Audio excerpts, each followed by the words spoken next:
नमस्कार विद्यार्थी मित्रांनो, आजच्या लेक्चरमध्ये पुन्हा मी एकदा तुमचं स्वागत करतो. आज आपण ग्राहकांच्या वर्तणुकीवर जे परिणाम करणारे घटक आहेत हे अभ्यासणार आहोत. कालच्या लेक्चरला आपण ग्राहकांची खरेदी प्रक्रिया जी आहे ती खरेदी प्रक्रिया 5 मुद्दे त्याच्यामधले गरजांची जाणीव वगैरे, खरेदी पश्चात वर्तन शेवटचा, हे आपण मुद्दे काल लक्षात घेतले.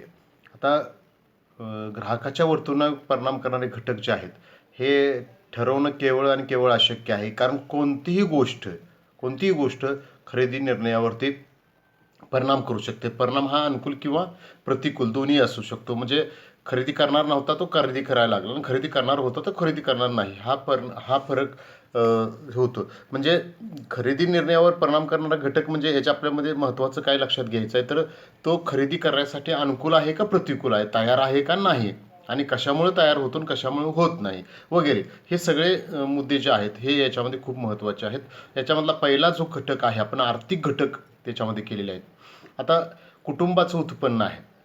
आता ह्याच्यात हे सरळ आहे आणि तुम्हाला सहजपणे हे लक्षात घेता येतं की कुटुंबाचं उत्पन्न जास्त असेल तर त्यांची खरेदी प्रवृत्ती जास्त असणार, खरेदीची क्षमता त्यांची जास्त असणार. कुटुंबाचं उत्पन्न तोडका असेल, महिन्याला 5 किंवा 10,000 रुपयेचं जर मिळत असेल तर तेवढीच त्याची, म्हणजे महिन्याला 5,000 12 60 वर्षाचे 60,000च आहे. 60,000 म्हणजे तुम्ही किती खरेदी करणार आहे. आणि इथं एखाद्याला महिन्याला 60,000 पगार असेल तर त्याचे 12×72 7,20,000 रुपये होतात. मग त्याची 7,20,000ची खरेदी आणि 60,000ची खरेदी, भले ती गुंतवणूक असू दे, बचत असू दे, काय असू दे, हा सगळा भाग कुटुंबाच्या पूर्णपणे उत्पन्नावर अवलंबून असतो. दुसरा मुद्दा अतिरिक्त उत्पन्नाची आशा. म्हणजे जर तुम्हाला काही फरक मिळणार असेल, बोनस मिळणार असेल किंवा अन्य काही गोष्टीतनं तुम्हाला किंवा ओव्हरटाईम तुम्ही काम केलं, जादा काम केलं म्हणून तुम्हाला काही जादा पैसे मिळणार असतात, अतिरिक्त पैसे मिळणार असतील किंवा एखादी तुम्ही एफ डी ठेवलेली असेल त्याच्यावर व्याज येणार असेल, असं काही जरी जादा तुमचं, किंवा तुम्ही आर डी चालू केली असेल ते आर डी मॅच्युअर होणार असेल, असं काही जरी तुम्हाला अचानक पैसे मिळणार असतील तर तुमची खरेदीची प्रवृत्ती वाढते. तुम्ही वस्तू खरेदी करायला आणखी जादा प्रवृत्त होऊ शकता. त्यानंतर उधारीची सवलत हा एक अतिशय महत्त्वाचा खरेदी निर्णयावर परिणाम करणारा, अतिशय पॉवरफुल, बलशाही आपण ज्याला म्हणतो की अतिशय मोठ्या प्रमाणावरती प्रभाव टाकणारा घटक हा उधारीची सवलत आहे. बघा, आपण विशेषतः किराणा मालाचं दुकान जरी घेतलं तर ज्यावेळेला आपण दुकानात जातो त्यावेळेला जर रोखीने खरेदी करायचं असेल तर आपण सारखं खिशात किंवा पर्समध्ये किती पैसे आहेत हे बघतो. 1,000 रुपये असेल तर आपण बघतो की 1,000 रुपयेपेक्षा जास्त खरेदी होणार नाही. लक्षात आलं. आणि चुकून आपली झाली तर नाही, याच्यातलं हे कमी करा, माझ्याकडे 1,000 रुपयेच आहेत, हे आपल्या तुमच्या मनोमनी महत्त्वाचं असतं. आणि जर उधारीची सवलत असेल तर मग आपण जादा वस्तू झाली तर 1,000चीच खरेदी नाही, 1,100 होऊ शकते, 1,200 होऊ शकते, मे बी 1,500 होऊ शकते. कारण वरचे 500 रुपये, 200 रुपये, 300 रुपये हे तुम्हाला उधारी मिळणार असते. बरं, आणि पण किराणा दुकानामध्ये आपण काय करतो किंवा बाजारमध्ये सुद्धा आजकाल उधारी दिली जाते. ॲक्च्युली बाजार हा रोखीनंच व्यवहार करणारा व्यवसाय आहे.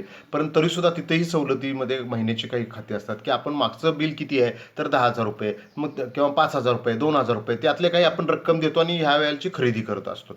म्हणजे 1 महिन्याची कायम तुम्हाला उधारी या ठिकाणी मिळत असते. अशी उधारीची सवलत हप्त्यानी वगैरे असं जर असेल तर निश्चितपणे खरेदीची प्रवृत्ती या ठिकाणी वाढते. म्हणजे ह्या सगळ्या मुद्द्यावरून तुम्हाला काय विश्लेषण करायचं आहे की त्याची खरेदी प्रवृत्ती यामुळे वाढणार का कमी होणार. उधारीची सवलत असेल, खरेदी प्रवृत्ती वाढणार, पण त्याच्या ऑपोजिट बरोबर आहे बचत प्रवृत्ती. आता ही आपण जर समोरासमोर असतं तर हे मुद्दे देऊन मी तुम्हाला समोरासमोर विचारतो आणि तुमच्याकडून ही माहिती घेत असतो. पण आता मी या ठिकाणी एकटाच बोलतोय, तुम्ही ऐकताय. बचत प्रवृत्ती जर व्यक्तीची असेल, त्याला 10,000 रुपये मिळणार असेल, त्याने 5,000 रुपये बचत केली, बँकेत ठेवले किंवा अन्य बिशीत भरले किंवा अन्य ठिकाणी, तर त्याची 10,000पैकी 5,000 गुंतवणूक बचत केल्यामुळं 5,000 रुपयेच त्याची खरेदी प्रवृत्ती राहते. म्हणजे बचत प्रवृत्ती एखाद्या व्यक्तीची असेल तर खरेदी प्रवृत्ती कमी राहते. उधारीची सवलत असेल तर वाढते. दोन्हीमधला फरक आपण लक्षात घ्यायला पाहिजे. बचत प्रवृत्ती असेल, 10 रुपये असेल तर तो 2 रुपये बाजूला काढतो, 8 रुपयेच खर्च करतो, तर या ठिकाणी खरेदी प्रवृत्ती कमी होते. त्यानंतर सरकारी धोरण. आता हा सरकारी धोरण आर्थिक घटक याचा काय संबंध, तर सरकार काय वेळेला काय करतं, बऱ्याच वेळेला वस्तूंच्या किमती आहेत ह्या निर्बंधित करतं, किंवा पेट्रोल डिझेल वगैरे असेल तर बघा, किंवा काही वस्तूमध्ये टॅक्स वाढवतं. मग टॅक्स वाढवले की वस्तूची किंमत वाढते आणि वस्तूची किंमत वाढली की आपली खरेदी प्रवृत्ती कमी होते. आणि काही वस्तूवरती जर आता बजेटच्या वेळेला हे होत असतं, काही वस्तूला जर सवलत दिली तर त्याची किंमत कमी होते आणि किंमत कमी होणार आहे म्हणून आपण खरेदी करतो. बघा काही दुकानदार तुम्हाला सांगतो आता फेब्रुवारीत बजेट आहे त्यामुळे वस्तू ह्याची किंमत वाढणार आहे, आत्ताच खरेदी करा. फोर व्हीलर गाड्या असतील, मोठ्या इलेक्ट्रॉनिक्स वस्तू असतील, की या बाबतीत आपण कारण आयुष्यामध्ये 3-4 वेळा 2 वेळाच ह्या वस्तू किंवा कदाचित एकदा याची आपण खरेदी करत असतो. त्यामुळं जर टॅक्स वाढणार असेल आणि त्याच्यामुळं 10-20 हजार रुपये त्याचा खर्च वाढणार असेल तर आपण ते खरेदी करायला तयार होत असतो. म्हणजे टॅक्स कमी केला का वाढवला ह्याच्यावरती सुद्धा, म्हणून सरकारी धोरण आणि आर्थिक घटकामध्ये हा सरकारी धोरण मुद्दा घेतलेला आहे. त्यानंतर सामाजिक घटकामध्ये काय होऊ शकतं, तर याच्यामध्ये आपण आता मी विशेषतः मुद्दे कमी करायचा प्रयत्न केला आहे. कारण असे 5 घटक आहेत तर 5 गटात 5 म्हणजे 5 25 मुद्दे झाले. आपल्याला इथं 10 मार्काला नाही 5 मार्काला प्रश्न असतो. सामाजिक घटकामध्ये काय तो संदर्भ समूह, तुम्ही ज्या संदर्भ समूहामध्ये राहता, म्हणजे मी कॉलेजवर काम करतो तर माझा संदर्भ समूह कॉलेज आहे. मी MIDC मध्ये काम करतो तर माझा MIDC मधला संदर्भ समूह आहे. मी सरकारी ऑफिसमध्ये काम करतो सरकारी ऑफिसमध्ये. मी XY म्हणजे कुठं तुम्ही शेतात काम करता तर तो ते शेताच्या संबंधित असणारे तुमचा संदर्भ समूह असतो. या ठिकाणी शिक्षकाची खरेदी प्रवृत्ती वेगळी असू शकते, शेतकऱ्याची वेगळी असू शकते, गृहिणीची वेगळी असू शकते. MIDC मध्ये कामगार असतो, मॅनेजर असतो, त्यांची खरेदी प्रवृत्ती वेगळी असते. म्हणजे तुमचा संदर्भ समूह आहे याच्यावरती ती खरेदी प्रवृत्ती अवलंबून असते. कुटुंब, तुमच्या कुटुंबामध्ये किती संख्या आहे हा सुद्धा या ठिकाणी खूप महत्त्वाचा भाग आहे. आजकाल न्यूक्लिअर फॅमिली आलेले आहेत, 2+2 किंवा 1+2 असं जे आता आलेलं आहे त्यामुळं खरेदी प्रवृत्ती कमी होते. घरात जास्त लोक असतील तर जास्त खरेदी होणार, कमी लोक असतील तर कमी खरेदी होणार. त्यानंतर कुटुंब कशा पद्धती असतं, काही कुटुंब असतात बघा 10,000 रुपये आले की लगेच उडवून टाकायचे आणि उधाऱ्या करायच्या, उसनवारी करायच्या, अशा प्रवृत्तीचे काही लोक असतात.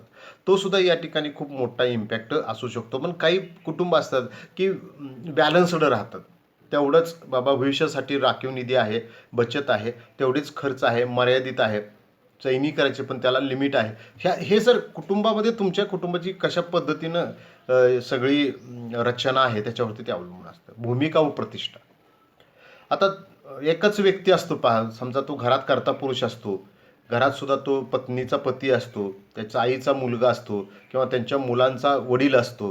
ह्या भूमिका घरात तो कुणाच तर चुलता असतो, कुणाच तर मामा असतो, कुणाच तर काका असतो, ही नातेसंबंध. तसं बाहेर गेल्यानंतर सुद्धा तो ॲज अ मॅनेजर म्हणून काही त्याला खरेदी करावी लागते किंवा त्या व्यवसायातला एक घटक म्हणून त्याला काही खरेदी करावी लागते. म्हणजे ते कोणत्या भूमिकेमध्ये आहे, आज तो वडील म्हणून मुलासाठी खरेदी करायला आलाय का मुलगा म्हणून आईसाठी खरेदी करायला आलाय किंवा पती म्हणून पत्नीसाठी खरेदी करायला आलाय का ऑफिसमधला तो आज मॅनेजर किंवा प्रमुख म्हणून या ठिकाणी खरेदी करायला आलाय. ही भूमिका सुद्धा खूप महत्त्वाची असते आणि प्रत्येक पदाला, प्रत्येक व्यक्तीला एक विशिष्ट प्रतिष्ठा असते. कोणताही ग्राहक हा राजा हे समजूनच आपण या ठिकाणी काम करत असतो आणि भूमिका आणि प्रतिष्ठा त्या व्यक्तीची आपण या ठिकाणी सामाजिक दृष्टिकोनातून लक्षात घेतो. प्रतिष्ठित व्यक्तींची जी खरेदी असते ती त्या प्रतिष्ठित त्या लेवलची असते आणि प्रत्येक व्यक्तीला ॲक्च्युली व्यक्ती म्हणून ही प्रतिष्ठा असतेच. त्यानंतर तिसरा मुद्दा येतो सांस्कृतिक घटक. हा सांस्कृतिक घटक खूप महत्त्वाचा असतो.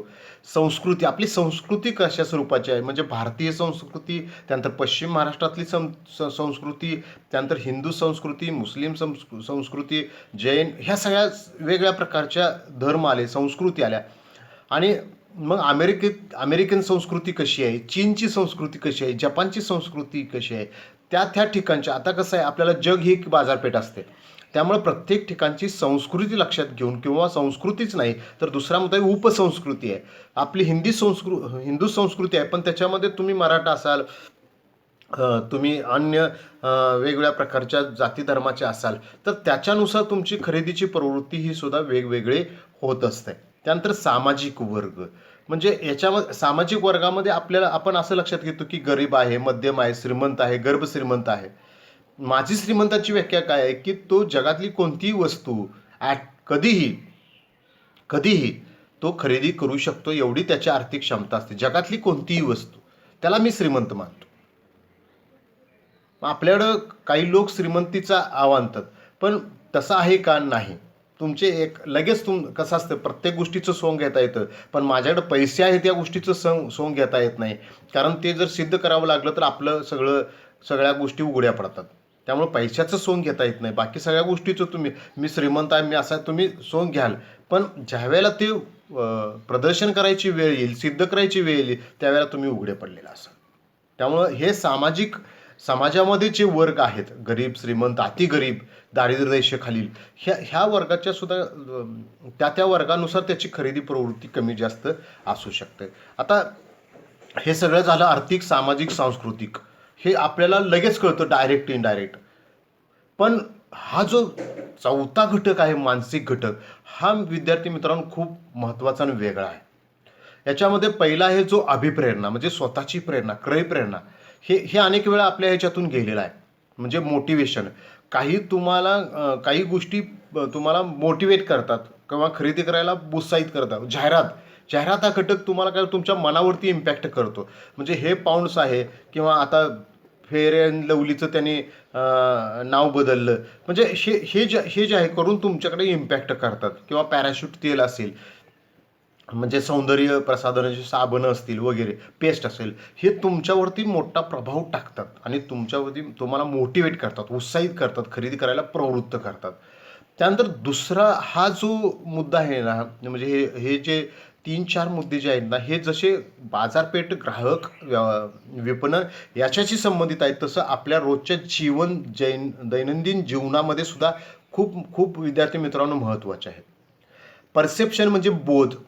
म्हणजे एखाद्या गोष्टीतनं तुम्हाला काय बोध होतो, म्हणजे तुम्हाला काय समजतं, काय तुमच्या लक्षात येतं, काय तुमचं ग्रास्पिंग होतं, हे खूप महत्त्वाचं आहे. आता ह्याच्यामध्ये पहिला महत्त्वाचा मुद्दा येतो निवडक लक्ष.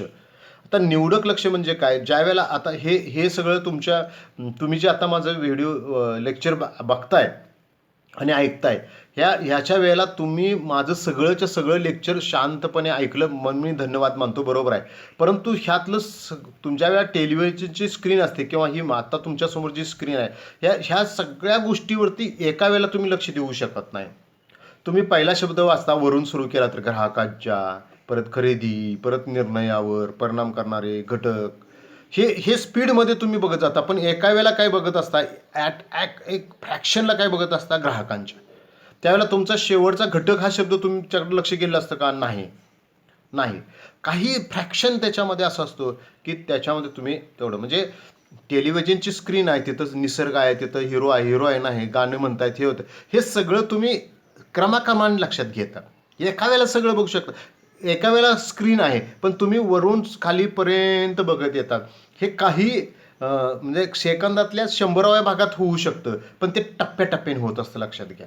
म्हणून तुम्ही जेवढं बोलतात, जेवढं ऐकता, जेवढं पाहता, त्यातलं सगळं तुमच्या लक्षात राहतं असं नाही.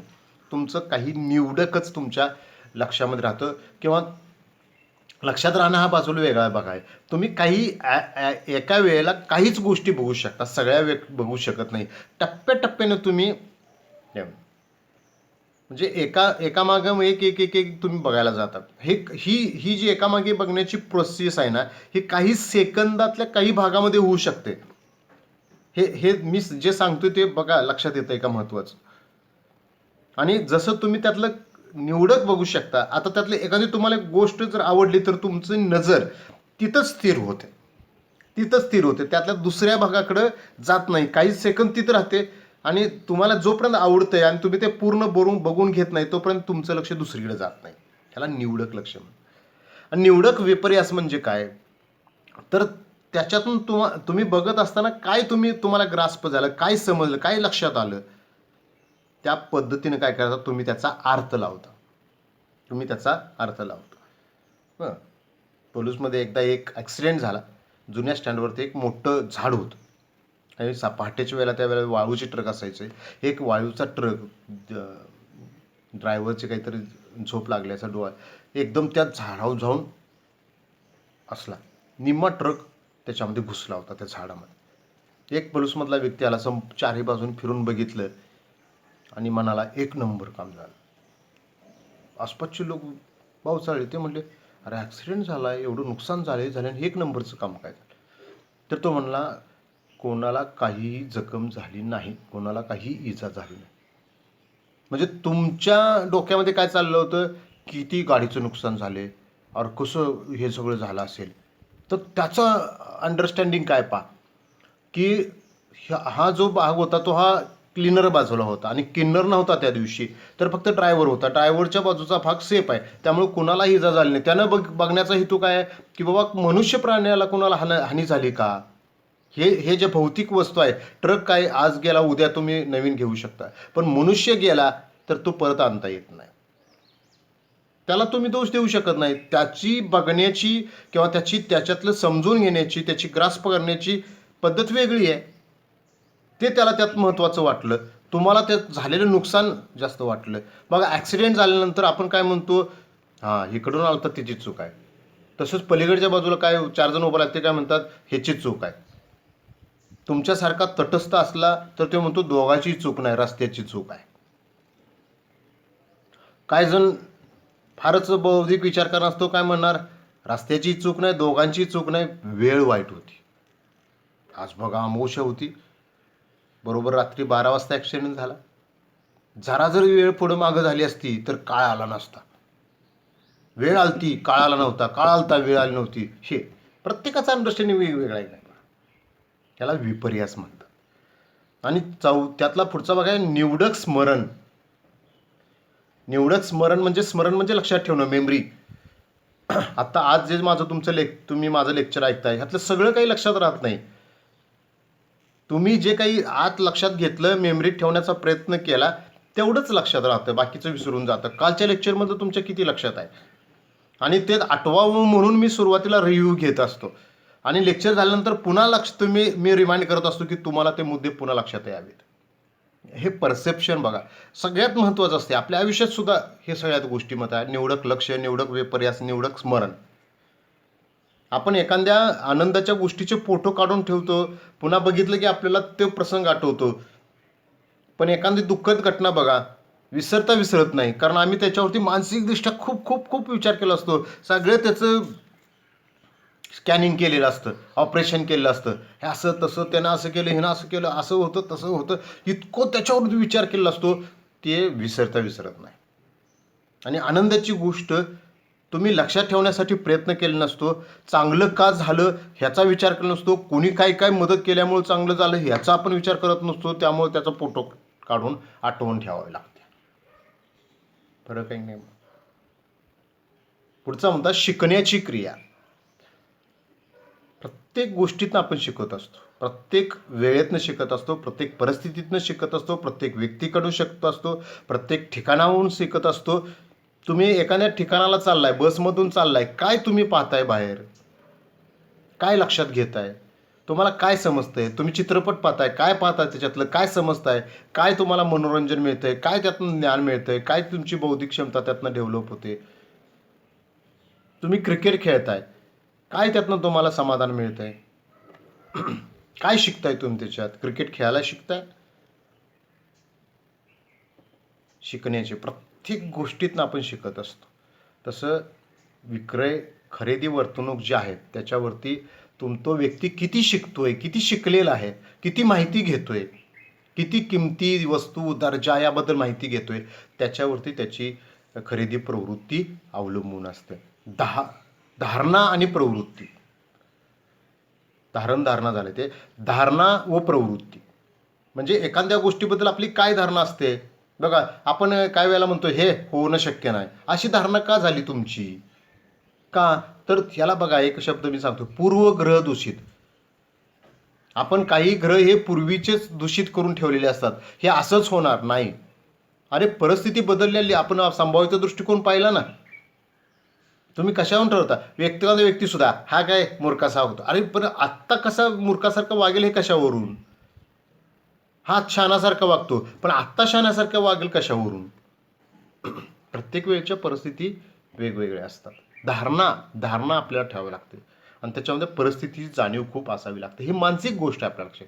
आपली प्रवृत्ती सकारात्मक विचार आहे का नकारात्मक आहे, तुमची प्रवृत्ती कशा स्वरूपाची आहे. बघा सगळ्या गोष्टी बदलते, माणसाचा स्वभाव बदलणं खूप अवघड आहे. आपण त्याला काय उपमा देतो, कुत्र्याचं शेपूट वाकडं ते वाकडं, पाईपमधून घालून सरळ करा त्याला, नाही पुन्हा ते वाकडंच होणार, हे आपण उपमा देतो. म्हणजे त्याला काही सांगा, तुम्ही त्याच्यावर काहीतरी प्रयत्न करा, काही त्याला प्रेरणा द्या, कशाही पद्धतीने समजावून सांगा, त्याच्यात काही बदल होत नाही. त्याच्यात होत नाही ना बदल, तुमच्यात कर ना. मानसिक घटक आहे ना, हा खूप याच्यामध्ये महत्त्वाचा आहे. आता वैयक्तिक घटक, याच्यामध्ये वय आणि जीवनचक्र. वय म्हणजे तुमचं वय. 5 वर्षाच्या मुलाची खरेदी प्रवृत्ती कशी असणार, 15 वर्षाच्या, 25 वर्षाच्या, 35, 45, 50, 85, प्रत्येकाची खरेदी प्रवृत्ती वेगळी असते. आता जीवनचक्र म्हणजे व्यक्तीचं जीवनचक्र या ठिकाणी लक्षात घ्यायचं. म्हणजे मनुष्य समजतो की किती वर्षाचं आयुष्य मला आहे. आणि कॉमर्सचा माणूस म्हणजे ज्या वेळेला बजेट लक्षात घेतो, प्लॅनिंग लक्षात घेतो, त्यावेळेला त्यानं जीवनाचं सगळ्या गोष्टीचं, थोड्या छोट्या गोष्टीचं आपण प्लॅनिंग करतो. आयुष्याचं प्लॅनिंग करतो का नाही करत. मी नियोजन शिकवताना तुम्हाला सांगितलं. प्रत्येक गोष्टीचं, प्रत्येक वस्तूचं, प्रत्येक माणसाचं एक जीवन चक्र असतं. लाईफ सायकल आपण त्याला म्हणतो, लाईफ सायकल. म्हणजे आपण जन्म घेतो, बालपण आपलं होतं, तरुण आपण होतो, परत मॅच्युअर होतो, परत आपण वयस्कर होतो, परत आपण अतिशय वृद्ध होतो, वगैरे वगैरे. व्यवसाय, तुम्ही कोणता व्यवसाय करताय, तुम्ही नोकरी करताय, व्यवसाय करताय, डॉक्टरांची खरेदी प्रवृत्ती वेगळी, वकिलांची वेगळी, चार्टर्ड अकाउंटंटची वेगळी, इंजिनिअरची वेगळी, शेतकऱ्यांची वेगळी. तुमचा प्रत्येक जसा व्यवसाय आहे तशी तुमची खरेदी प्रवृत्ती वेगवेगळी राहते. जीवनशैली, तुमची लाईफस्टाईल काय आहे, हे खूप महत्त्वाचं आहे. अनेक लोक अतिशय बघा, काही लोक पांढरेच कपडे घालतात, काही लोक बघा निळी जीन्सचीच पॅन्ट घालतात, 10-10 दिवस धुतली नाही तरी चालते. प्रत्येकाचा एक रंग आवडीचा असतो, फॅशन असते त्याची, वेगवेगळे असते. काही विद्यार्थी मित्र, विद्यार्थिनी सुद्धा पहा, केसाचे वेगवेगळे हे डिझाईन करतात वगैरे. व्यक्तिमत्व आणि स्वप्रतिमा, आपलं व्यक्तिमत्व कसं आहे. तुम्ही तुमच्या मनानं तुम्हाला फ्रेश समजलं पाहिजे, तर तुम्ही फ्रेश राहा. मनात तुमच्या आळस असाल तर शरीर सुद्धा असो. शरीर किती आळसलं असेल, मन फ्रेश असेल तर तुमची बॉडी सुद्धा तुमच्या मनाला साथ देते. तुम्ही स्वप्रतिमा, मी आज चांगलंच करणार, मी हा पॉझिटिव्ह थिंकिंगचाच आहे, मी नेहमी दुसऱ्याला आनंदच देतो, मी नेहमी वाईट विचार करत नाही. हा करत नाही काय त्याच्यात लक्षात घेऊ नका. काय तुम्ही चांगलं करता, कसं करता, मी दुसऱ्याला नेहमी मदत करतो, मी नेहमी प्रामाणिक असतो वगैरे, मी कोणाचंही नुकसान करत नाही, मी कुणाचं मन दुखावत नाही. ही आपली आपली प्रतिमा, मी म्हणजे मी जी प्रतिमा माझी तयार केलेली आहे ती स्वप्रतिमा. आणि हे वरील सगळे घटक सोडून पुढचे जे घटक येतात ते त्याच्यामध्ये फॅशन्स आहे. आजची फॅशन उद्या नसते, दररोज फॅशन बदलत असतात आणि बदलत्या फॅशन हा सगळ्यात मोठा प्रभाव टाकणारा घटक आहे. इतर घटक जर असेल तर पॉवरफुल घटक आहे. जाहिरात, आजकाल जाहिरातसुद्धा किंवा खूप पूर्वीपासून जाहिरात हा प्रभाव टाकतातच, मी त्याबद्दल आत्ताच बोललो. आणि आज काय झाले, संदेशवहनाची आणि दळणवळणाची साधनं अतिशय फास्ट, म्हणजे ज्याला आपण वेगवान म्हणतो, परिणामकारक म्हणतो आणि कार्यक्षम म्हणतो. 3 शब्द, वेगवान, परिणामकारक, कार्यक्षम. तुम्हाला 500 किलो वजन न्यायचं तर 500 किलोचंच मटेरियल नेणारं वाहन तुम्हाला उपलब्ध आहे. पूर्वी काय होतं, टेम्पो, ट्रक, 2च वाहतुकीची साधनं होती. त्यानंतर आयुष्यात आलं, परत आता छोटा हत्ती आला, मोठा हत्ती, सगळे तुमचं वजन किती आहे आणि आकार किती आहे त्याच्यावरती तेवढ्या साईजचं तुम्हाला वाहन मिळतं. तुम्ही हायवेला बघत असाल तर 3-3 ट्रॅक्टर किंवा 2-2 मोटरसायकल 20-20 असं घेऊन जाणारी वाहनं आपल्याला बघायला मिळतात. म्हणजे कोणतीही वस्तू कोणत्याही ठिकाणी आज पोहोचवणे शक्य आहे. कोणताही संदेश फ्रॅक्शन ऑफ सेकंडमध्ये अगदी मंगळावरती, पृथ्वीवरती किंवा अंतरामध्ये जे वेगवेगळ्या प्रकारचे स्पेस स्टेशन असतात तिथंपर्यंत पोहोचवणे शक्य आहे. हे फास्ट झाल्यामुळं त्याचा खरेदी प्रवृत्तीवरती खूप मोठा प्रभाव पडत असतो. आणि आजकाल काय झालं, ग्राहक चळवळ आणि कायदा. आजचा ग्राहक हा जागृत आहे, त्यामुळे आजची बाजारपेठ ही सुद्धा जागृत बाजारपेठ आहे. कारण ग्राहक संरक्षण कायदे असे निर्माण झालेले आहेत, त्यामुळे ग्राहकाला फसवणूक झाली तर त्याच्यापासून त्याला संरक्षण मिळतं, त्याचे पैसे जे काही त्यामुळं नुकसान झालेलं असतं ते नुकसान भरून मिळतं, त्याची मानसिक हानी झाली त्याबद्दल सुद्धा ती मानसिक हानी त्याला भरून पैशाच्या रूपामध्ये दिली जाऊ शकते. त्यानंतर आयात धोरण. पूर्वी आयात धोरण होते हे कडक होतं, आता त्याच्यामध्ये शिथिलता आले, त्यामुळे परदेशातली सुद्धा एखादी तुम्हाला वस्तू अगदी 10 रुपयाची 20 रुपयाची आवडली तरीसुद्धा ती तुम्हाला आता ऑनलाईनच्या विपणनाच्या माध्यमातून मागवून घेता येऊ शकते, किंवा तुम्हाला तुमच्या गावातला व्यक्ती दुकानदारसुद्धा ती वस्तू तुम्हाला उपलब्ध करून देऊ शकतो. तर विद्यार्थी मित्रांनो, हे बरेचसे घटक आहेत. हे एवढे घटकच परिणाम करतात असं नाही. कोणताही साधा क्षुल्लक घटकसुद्धा त्या ग्राहकाच्या खरेदी निर्णयावरती अनुकूल किंवा प्रतिकूल, म्हणजे खरेदी करायची का नाही करायची, हा परिणाम करत असतो. अर्थात सगळ्यात जास्त प्रभाव असतो तो आर्थिक घटकाचा असतो. त्याची मानसिकता खूप चांगली आहे, पण त्याच्यावर पैसे नसतील तर तो खरेदी करू शकणार नाही. म्हणून त्याच्यामध्ये उदारी सवलतीसारखा, हप्त्याने खरेदी करण्यासारखा मुद्दा त्याच्यामध्ये येतो सुद्धा. पण कॉमर्सच्या विचारसरणीचे लोक असतात ना, हे थोडंसं उदारी किती करायची हे सुद्धा लिमिटमध्ये लक्षात घेतात. त्यांचं आर्थिक फायनान्शियल बजेट, आर्थिक जे अंदाजपत्रक असतं हे अतिशय पॉवरफुल असतं, कारण त्याच्यासाठीच हे तुम्हाला सगळं शिकवलं जात असतं. म्हणून मी तुमचं पहिल्या दिवशी स्वागत केलं, कारण तुमच्या जीवनाशी निगडीत असणारे विषय, काही बाबी तुम्हाला मेजॉरिटी ह्याच्यातून शिकायला मिळतात. म्हणजे हाच फायदा आपल्याला कॉमर्सला ॲडमिशन घेण्याचा मिळू शकतो. तर विद्यार्थी मित्रांनो, तुम्ही माझं हे लेक्चर अतिशय शांतपणे ऐकून